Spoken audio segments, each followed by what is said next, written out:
5월 5일 화요일 새벽 예배를 하나님 앞에 올려 드리겠습니다.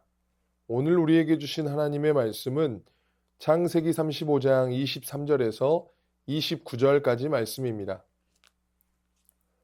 레아의 아들들은 야곱의 장자 루벤과 그 다음 시므온과 레위와 유다와 이사갈과 스불론이요. 라헬의 아들들은 요셉과 베냐민이며 라헬의 여종 비라의 아들들은 단과 납달리요. 레아의 여종 실바의 아들들은 갓과 아셀이니 이들은 야곱의 아들들이요 밧단 아람에서 그에게 낳은 자더라. 야곱이 기럇 아르바의 마므레로 가서 그의 아버지 이삭에게 이르렀으니 기럇 아르바는 곧 아브라함과 이삭이 거류하던 헤브론이더라. 이삭의 나이가 180세라. 이삭이 나이가 많고 늙어 기운이 다함에 죽어 자기 열조에게로 돌아가니 그의 아들 에서와 야곱이 그를 장사하였더라. 아멘. 라헬의 죽음과 르우벤의 범죄 사건 뒤에 오늘의 본문이 기록됩니다. 야곱의 아들 명단과 이삭의 죽음을 통해 이삭의 족보 이야기를 마감하고 있습니다. 야곱의 12아들에 대한 명단은 의미하는 바가 있습니다. 세대의 전환과 함께 하나님 나라의 서사가 야곱 개인에서 아들들을 포함한 가족 공동체로 확대될 것을 예고하고 있는 것입니다. 동시에 하나님의 섭리 가운데 아브라함의 4대 만의 이스라엘 민족의 기초가 형성되고 있음을 보여줍니다. 이들은 모두 밧단 아람에서 야곱에게 태어난 아들로 소개되지만 정확하게는 첫 11명은 밧단 아람에서 태어났고 막내 베냐민만 가나안에서 태어났습니다. 야곱의 아들 명단은 두 아내 레아와 라헬 그리고 그들의 여종 비라와 실바를 소개합니다. 이들의 소생을 태어난 순서에 따라 나열했습니다. 아내들은 결혼 순서로, 첩들은 출산 순서로 배열됐습니다. 그래서 야곱이 가장 사랑한 라헬의 아들들, 여종 비라의 아들들을 포함해서 아들들의 명단이 가운데 위치하게 됩니다. 실제 결혼 생활에서 라헬은 야곱의 총애를 받는 아내였지만 계보는 일관되게 공식적인 첫 아내 레아를 먼저 기록하면서 가정 내의 위계 질서를 보여줍니다. 여기에 나온 아들들의 배열은 이후 출애굽기 서두에서 야곱과 함께 이집트로 내려간 아들들의 명단에 그대로 반영됩니다. 베냐민을 제외한 11명의 아들은 야곱의 하란 체류 기간 중 두 번째 7년 무임 노동 계약에 해당하는 제8년에서 14년, 야곱의 나이 84세에서 91세 무렵에 태어났습니다. 당시 레아와 라헬은 여종까지 동면하며 치열한 출산 경쟁을 펼쳤던 시기였습니다. 레아의 아들인 르우벤, 시므온, 레위, 유다는 첫째부터 넷째 아들이고 이사갈과 스불론은 아홉째와 열째 아들입니다. 장자 르우벤은 앞서 저지른 범죄로 인해 그가 장자로서 합당하게 처신하지 못했음을 보여주고 훗날 장자 명분이 박탈될 것을 암시합니다. 라헬의 아들은 11째와 12째 아들인 요셉과 베냐민이고 라헬을 베냐민을 낳는 과정에서 죽게 됩니다. 비라의 두 아들 단과 납달리는 5째와 6째 아들이며 그 뒤를 이어 실바의 아들 갓과 아셀이 7째와 8째 아들로 태어납니다. 성경 전체의 관점에서 야곱의 12아들은 이스라엘 12지파의 기원일 뿐만 아니라 신약에서 교회의 기원이 되는 12사도와 더불어 종말에 완성될 하나님 나라의 백성을 상징적으로 대표하고 있습니다. 하나님은 야곱 개인에서 이스라엘 민족, 한 민족을 빚어가기 시작합니다. 그런데 야곱의 가정은 완벽한 가정이 아니었습니다. 불안정한 가정이었습니다. 그러나 그 불안한 가정 속에서도 하나님은 한 민족을 세워가십니다. 하나님의 일하심에는 부족함이 없습니다. 하나님은 완전하시기에 그의 방법으로 하나님의 나라가 세워져 가고 있음을 우리는 목도할 수 있습니다. 이삭의 죽음에 대한 기록은 이삭 세대의 종교를 알리는 것입니다. 그리고 아브라함의 언약이 이삭을 거쳐 야곱에게 이양되었음을 상징합니다. 이로써 아브라함의 아들로 태어나 40세에 두 아들을 얻은 이야기로 시작한 이삭의 톨레도트, 족보 스토리가 마무리됩니다. 야곱은 하나님의 명령에 따라 베델에 올라가 서원을 이행한 후에 이삭이 거주하는 기럇 아르바의 마므레에 이릅니다. 이로써 하나님은 야곱이 베델에서 구한 대로 그를 아버지의 집으로 돌아오게 하셨습니다. 야곱의 고향집은 브엘세바였으나 그가 하란에 체류하는 동안 이삭이 가족과 헤브론으로 이주한 것 같습니다. 이곳은 과거 아브라함이 제단을 쌓고 20년 이상 거주했던 곳이기도 합니다. 한편 야곱과 에서의 만남이 두 장에 걸쳐 상세히 묘사된 것과 달리 야곱과 이삭의 재회는 야곱의 도착 소식을 통해 간접적으로 묘사됩니다. 더구나 28절, 29절은 곧바로 이삭이 180세에 사망한 소식을 전하고 그를 서사에서 퇴장시킵니다. 그러나 시간을 따져보면 야곱이 마무레에 이른 시점은 요셉이 이집트로 팔려가기 이전이므로 이삭은 죽기 전까지 12년 이상 야곱과 손자들과 함께 살았다는 기산이 나옵니다. 이삭의 죽음이 앞당겨 서술된 점은 그의 역할이 야곱을 하란으로 떠나보내며 그를 축복하고 동족 결혼을 명한 것으로 종결되었음을 암시합니다.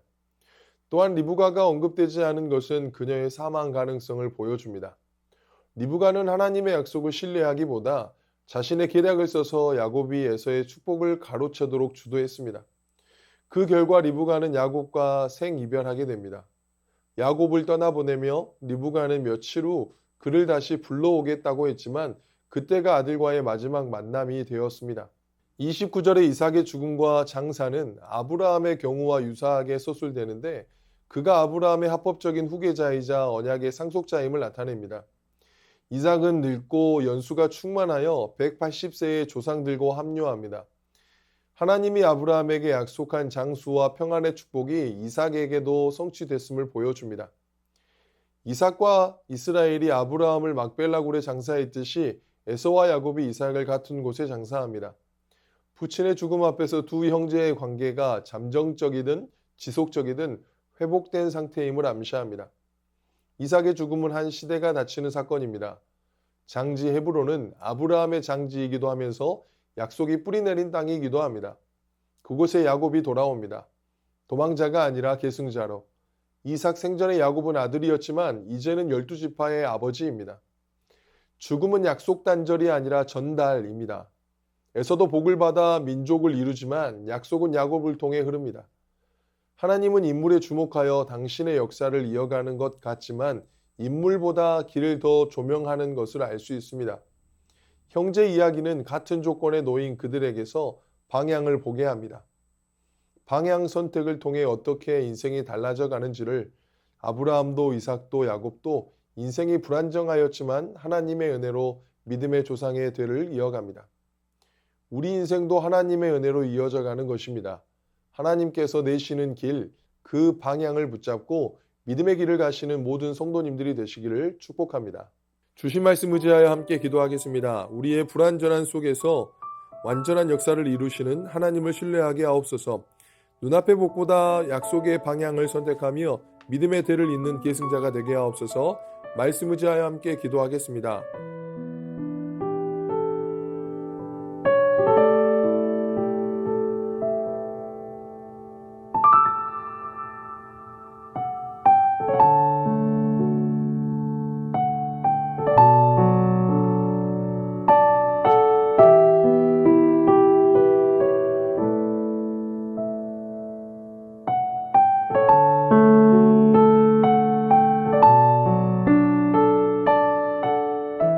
계속해서 나라와 열방을 위해서 기도하겠습니다. 한반도의 평화와 위정자들에게 지혜와 은총을 더하여 주옵소서. 말씀이 없어 방자해져가는 민족이 아니라 말씀이 다스리는 이 나라 되게 하옵소서. 종전이 속히 이루어지게 하셔서 피해보는 이들이 생기지 않게 하옵소서. 나라와 열방을 위해서 함께 기도하겠습니다.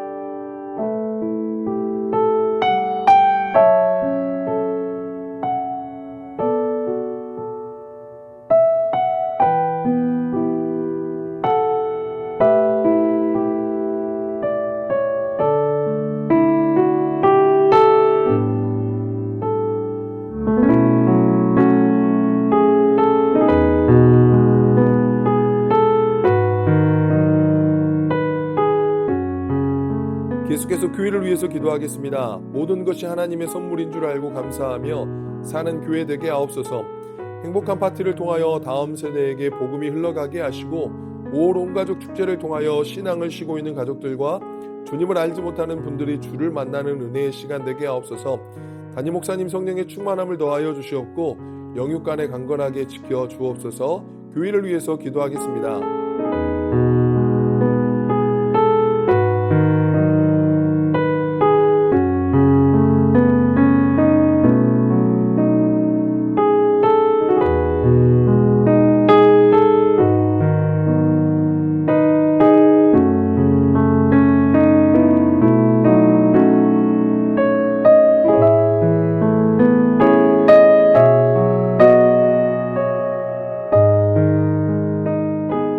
선교사님과 환우분들을 위해 기도하겠습니다. 탄자니아 조병훈 호선옥 선교사님, 뉴비전 스쿨 아이들이 믿음 안에서 잘 자라날 수 있도록 우기철에 적당한 비를 주셔서 폭우로 인해 물난리가 나지 않도록. 탄자니아 정현우 정슬기 선교사님, 기존에 예약되어 있던 항공권이 취소된 가운데 5월 초에 진행될 항공권체의 예약과 일정 조정이 하나님의 인도하심 속에 순조롭게 이루어지도록, 이은미가 더 이상 진료를 받지 않아도 됨에 감사하며 재활운동을 성실하게 잘 이어갈 수 있도록 환우분들을 위해 기도하겠습니다. 김귀남 권사님, 췌장암으로 4개월 동안 보름에 한 번씩 총 8회의 항암 치료를 받게 됩니다. 이후 경과를 지켜보며 종양이 줄어들 경우 수술 여부를 다시 결정하게 됩니다. 종양이 효과적으로 줄어들어 안전하게 수술을 받을 수 있도록 하옵소서. 여혜경 권사님, 유방암이 재발하였고 척추, 골반, 어깨에 다발성으로 전이된 상태입니다. 표적 약물 치료를 시작합니다. 약이 잘 맞아서 암세포가 줄어들고 부작용은 없으며 빨리 회복할 수 있도록 하옵소서. 고부덕 권사님, 왼쪽 어깨 관절 골절 수술 잘 되었습니다. 회복과 재활의 과정 가운데 치료의 능력으로 함께 하옵소서. 김현순 권사님, 현재 상태가 더 이상 나빠지지 않고 잘 유지될 수 있도록 붙들어 주시고 몸의 경직은 떠나가고 모든 기능이 다소 회복되는 놀라운 역사가 있게 하옵소서. 박가순 권사님, 새롭게 시작하는 항암제가 몸에 부작용 없이 잘 맞아 암세포만을 효과적으로 억제하게 하시고 기력이 속히 회복되어 항암의 모든 과정을 잘 견뎌내게 하옵소서. 양금숙 집사님, 췌장암이 재발하여 항암을 시작하셨습니다. 잘 견디고 이겨내도록 도우시고 항암을 통해 깨끗하게 치료되게 하옵소서. 조정수 권사님의 남편 백형호님, 뇌출혈 후유증으로 식사를 하지 못하고 균형을 잡지 못합니다. 손상된 신경과 기능을 회복시켜 건강을 속히 되찾게 하옵소서. 박세현 집사님, 유방암 발병 이후 뼈로 전이된 상황 가운데 있습니다. 통증이 완전히 사라지고 치료 과정 속에서 회복의 은혜를 경험하게 하옵소서. 권호준 권사님, 진행 중인 항암 치료가 계속 효과를 나타내어 암세포가 완전히 사라지고 면역력이 증가하여 모든 치료를 잘 감당하게 하옵소서. 노성빈 형제님, 크론병으로 8주에 한 번 주사제 치료를 하고 있습니다. 부작용이 생기지 않도록 보호하여 주시고 소장의 모든 염증이 사라지게 하옵소서. 이 외에도 수술 이후에 회복 중에 계신 분들, 항암 치료 가운데 계신 분들, 모든 환우분들의 몸과 마음을 회복시켜 주옵소서. 선교사님과 환우분들을 위해 기도한 후 자유롭게 기도하시겠습니다.